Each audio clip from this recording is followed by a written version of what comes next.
தமிழ் கடவுளான முருகனுக்குன்னு சிறப்பிற்குரிய இடங்களாக தமிழகத்துல 6 இடங்கள் இருக்கு. இதுதான் அறுபடை வீடுகள் அப்படின்னு சொல்றாங்க. அதுல திருச்செந்தூர்ல மட்டும்தான் கடற்கரையில செந்தில்வேலன் குடிகொண்டிருக்கிறார். ஆக இந்த 5 கோயில்கள்லயே இந்த திருச்செந்தூர் அப்படிங்கிறது மிக முக்கியமான ஒரு கோயிலாக சொல்லப்படுகிறது. இதனுடைய காலம் அப்படிங்கிறது என்ன, இதற்கான வரலாற்று சான்று என்ன, புராண ரீதியாக இது எப்படி தோன்றியதாக சொல்லப்படுகிறது அப்படிங்கறத கொஞ்சம் விரிவா பார்க்கலாம். அதாவது அசுரர்களோட குழு தேவர்களுக்கு எதிராக பல தொல்லைகளை தொடர்ந்து செஞ்சுக்கிட்டே இருக்காங்க. அப்போ தேவர்களுக்கு தொல்லை கொடுத்த முக்கிய அசுரராக பார்க்கப்பட்டவர் தான் சூரபத்மன். சூரபத்மன் சிவனை நோக்கி கடுமையான தவம் புரிந்து வரம் பெற்றவராக இருக்கிறார். எனவே தேவர்கள் சூரபத்மனை அழிக்கணும் அப்படின்னா சிவபெருமானோட உதவி வேண்டும். அதனால அவர் வேண்டாங்க.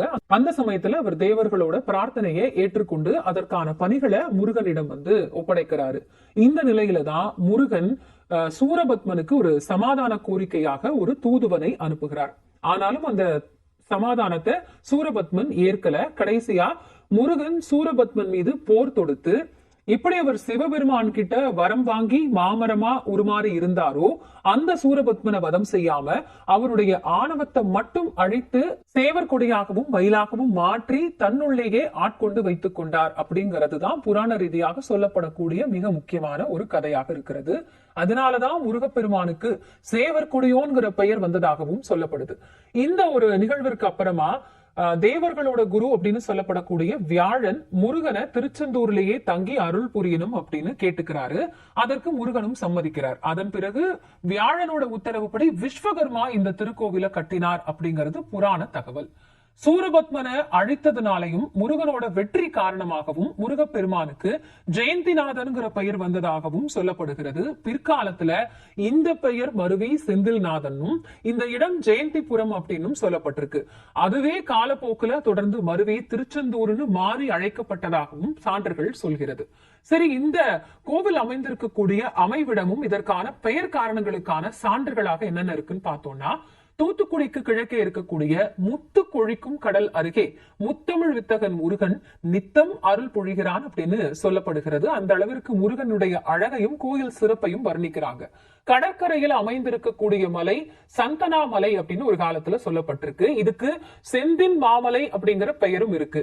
இந்த பகுதி எப்படி இருந்திருக்கலாம் அப்படின்னு சில இலக்கியங்கள்ல குறிப்பிடுறாங்க.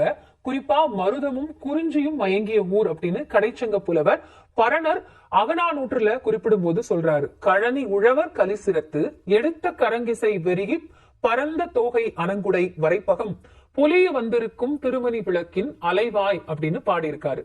தமிழ் இலக்கியத்துல இந்த இடத்தை கபாடபுரம் அலைவாய் அப்படின்னு குறிப்பிட்டிருக்காங்க. குறிப்பா அகநானூறு, தொல்காப்பியம் மேற்கோள் காட்டிய சில செய்யுள்கள், திருமுருகாற்றுப்படை, கந்த புராணம் ஆகிய இது போன்ற நூல்கள் எல்லாம் இந்த ஊரை அலைவாம்னு குறிப்பிடுறாங்க. முருகன் நிலை பற்றி இருக்கிறதுனால திரு அப்படிங்கிற அடைமொழியோட திருச்சீர் அலைவாய்ங்கிற பெயர் நிலைத்ததாகவும் வால்மீகி ராமாயணத்துல கபாடபுரத்துக்கான இருப்பிட சான்றாகவும் ஒன்றை சொல்றாங்க. அப்படி ஒரு பாடலை பார்த்தோம்னா, தாமிர பருணி அழகிய சந்தன சோலைகளால் மூடப்பெற்ற திட்டுக்களை உடையதாய் கணவனிடத்தில் அன்புள்ள யுவதியானவள் புக்ககம் புகுமாறு போல சமுத்திரத்தில் சென்றுவிடும்.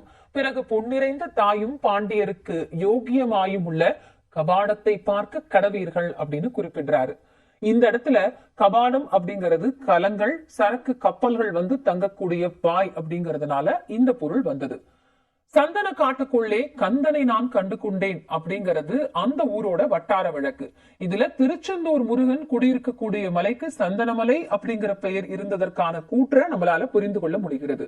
கந்த புராணம் இந்த மலைய கந்தமாதன பர்வதம் அப்படின்னு புகழ்ந்திருக்கு. இன்னைக்கு இந்த மலையில சந்தன மரங்கள் இல்ல.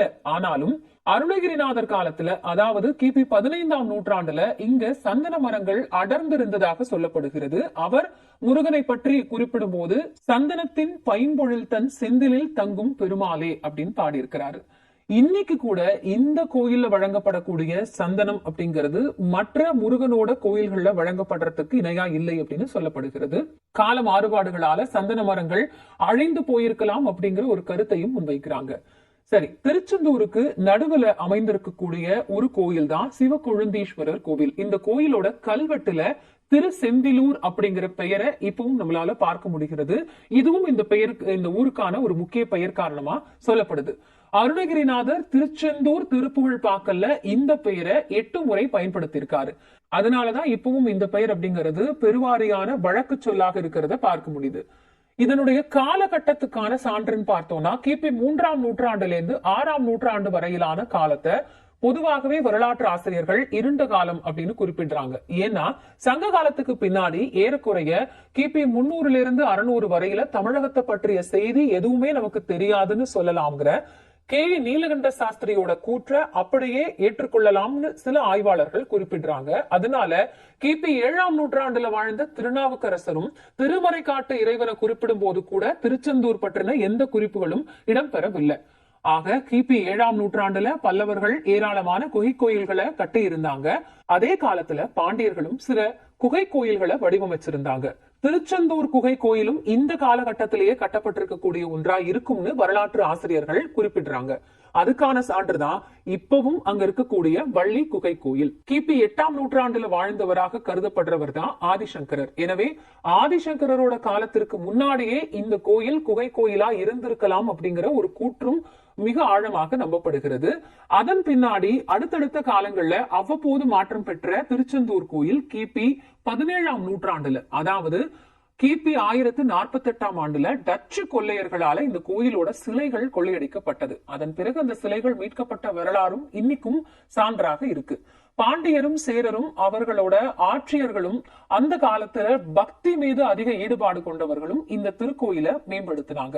காலப்போக்குல கடல் மற்றும் அதோட உப்புத்தன்மை நிறைந்த காற்றின் விளைவாக அசல் கட்டுமானத்துல முதல்ல பயன்படுத்தப்பட்ட இந்த தாழ்வான மணல் கற்கள் அப்படிங்கிறது சரிய தொடங்குனுச்சு. அப்போதான் ஒரு உன்னத சாது அப்படின்னு சொல்லப்படக்கூடிய மௌன சுவாமி கற்கள் சிதைந்த நிலையில இருக்கக்கூடிய அந்த கற்றளைய பார்க்கிறாரு. உடனடியாக அவர் புனரமைப்பு பணிகளை மேற்கொள்றாரு. அவரோட மேலும் மூவர்னு சொல்லப்படக்கூடிய காசி சுவாமிகள், ஆறுமுக சுவாமிகள், தேசிகமூர்த்தி சுவாமிகள் அப்படின்னு அவரை பின்தொடர்ந்தாங்க. கிட்டத்தட்ட 72 ஆண்டுகள் திருப்பணி முடிந்து 3 பிரகாரங்களை கொண்ட வெள்ளை மணல் கல் கட்டமைப்பின் ஒவ்வொரு பகுதியையும் அகற்றி அழியாத கருங்கற்களால புதிதாக மீண்டும் கட்டப்பட்டது. திருப்பணியின் போது சாதுக்கள் வறுமையில் வாடினாலும் கூட எல்லா நேரங்களிலும் நிலைத்து நிற்கக்கூடிய முருகன் கோவிலை கட்டினாங்க அப்படிங்கிறது தான் காலத்தை கடந்தும் அழியாம நிற்கக்கூடிய கலைக்கான சான்றா பார்க்கப்படுது. அது மட்டும் இல்லாம அத்தனை சன்னதிகளும் புதிதாக கட்டப்பட்டது. திருப்பணி நிறைவு செய்யப்பட்டு சரியா 1941 குடமுழுக்கு நடைபெற்றது. 9 தலங்களை கொண்ட கோபுரம் மணல் கல் பாறையின் முனையில கட்டப்பட்ட ஒரு நிலையான அடையாளமா இந்த கோயில் இன்னைக்கும் திகழ்ந்துட்டு இருக்கு. இந்த திருக்கோயில்ல நம்ம கடல்ல இருந்து பார்த்தா சுமார் 12 மைல் தொலைவிற்கு சுற்றளவு தெரியும். அந்த அளவிற்கு இதனுடைய அமைவிடம் அவ்வளவு அழகாக இருக்கும் அப்படின்னு சொல்லப்படுகிறது. அது மட்டும் இல்ல, கோயில் முழுவதையும் நம்ம ஒரு டாப் ஆங்கிள்லயோ ஏரியல் ஆங்கிள்லயோ பார்க்கும்போது கடல்ல பாய்மரம் மிதந்து போற மாதிரியான ஒரு காட்சியை உணர முடியும்னு வர்ணிக்கிறாங்க. சரி, இலக்கிய சான்றுகள்ல வேற என்னென்ன தரவுகள் இது சார்ந்து இருக்குன்னு பார்த்தோம்னா, அடிப்படையில திருச்செந்தூர் அப்படின்னா செழிப்பான நகரம் அப்படிங்கிற பொருள் இருக்கு. தமிழ் இலக்கியங்கள்ல இந்த ஊரை திருச்சீரலைவாய், செந்தில் மாநகரம், திருச்செந்தூர் அப்படின்னு சொல்றாங்க. சமஸ்கிருத நூல்கள்ல ஜெயந்திபுரம் மற்றும் சிந்துபுரம் அப்படின்னும், பிற்கால பாண்டியர்களோட கல்வெட்டுகளான திருபுவன மகாதேவி சதுர்வேதி மங்கலம் அப்படின்னும், திருப்புகழ்ல திருச்செந்தூர் என்றும் பல்வேறு பெயர்களால இந்த இடம் அறியப்படுறதுக்கான சான்றுகளா சொல்லப்படுது. அது மட்டும் இல்லாம நக்கீரரால இயற்றப்பெற்ற திருமுருகாற்று படையில திருச்செந்தூர் 2வது தலமா அமைய பெற்றிருக்கு அப்படிங்கிறதும் அதனுடைய அமைவிடத்திற்கான மிக முக்கிய சான்று. குமரகுருபர சுவாமிகள் கந்தர் கலிவெண்பாவை இயற்றியவர். இவர் ஸ்ரீவைகுண்டத்துல பிறந்தவர். இவருடைய பெற்றோர்கள்னு பார்த்தோம்னா திருச்செந்தூர் முருகனிடம் நீண்ட தவத்திற்கு பின் இவரை பெற்றவர்கள். அதாவது குமரகுருபரன் 5 வயது வரை பேச்சு திறனே அவருக்கு இல்ல. அதனால வேதனை அடைந்து அவருடைய பெற்றோர் திருச்செந்தூருக்கு போறாங்க. குமரகுருபரருக்கு 5 வயது வரை பேச்சு இல்லாததுனால முருகப்பெருமானோட கால்ல அவரை கிடத்திட்டு கடல்ல இறங்கறதுக்காக முடிவு செய்யறாங்க. அப்போ முருகன் பெருங்கருணையோடு குழந்தைக்கும் பெற்றோருக்கும் ஒரு சேர காட்சியளிக்கிறார். மனித வடிவுல கையில மலரோட தோன்றி இது என்ன அப்படின்னு ஒரு குழந்தைகிட்ட கேட்கிறாரு. அந்த குழந்தை குமரகுருபரல் வார்த்தைகளால இறைவனை புகழ்ந்து துதித்தார். அதற்கான ஒரு பாடலாக பூமேவு செங்கமல புத்தேழு தேற்றிய பாமேவு தெய்வ பழமறையும் ஒன்றை பாடியது அப்படிங்கிறது கந்தர் கலிவெண்பா. 244 வரிகளை கொண்டது இந்த கந்தர் கலிவெண்பா. அந்த அடிப்படையில பார்க்கும் பொழுது இந்த திருத்தலத்துல வழங்கக்கூடிய பிரசாதமாக இலை விபூதி சொல்லப்படுகிறது. ஆதிசங்கரரே இந்த இலை விபூதியோட மகிமையால வயிற்று வலி நீங்க பெற்று திருச்செந்தூர் சுப்பிரமணிய புஜங்கம் அப்படிங்கறத பாடினார்ங்கிறதும் சொல்லப்படுகிறது.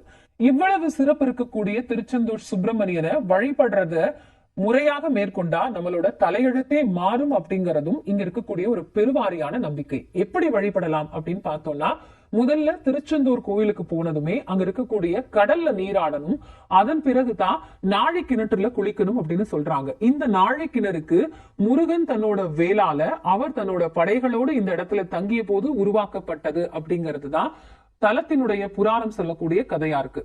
அதன் பிறகு கடை வீதியில் அமைந்திருக்கக்கூடிய துண்டுகை விநாயகர் கோயில்ல போய் வழிபடணும்னு சொல்றாங்க. ஏன்னா இவர் தான் முருகன் கிட்ட நம்மளோட கோரிக்கைகள் என்ன அப்படிங்கறத தூண்டி தருபவர் அப்படின்னு சொல்லப்படுகிறது. அது மட்டும் இல்லாம திருச்செந்தூர்ல கிட்டத்தட்ட 20க்கும் மேற்பட்ட சித்தர்களோட ஜீவ சமாதிங்கிறது இருக்கு.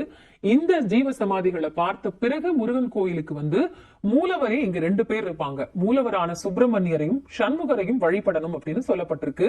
அதன் பிறகு முருகன் சன்னதிக்கு பின்னாடி பஞ்சலிங்கங்கள் இருக்கு.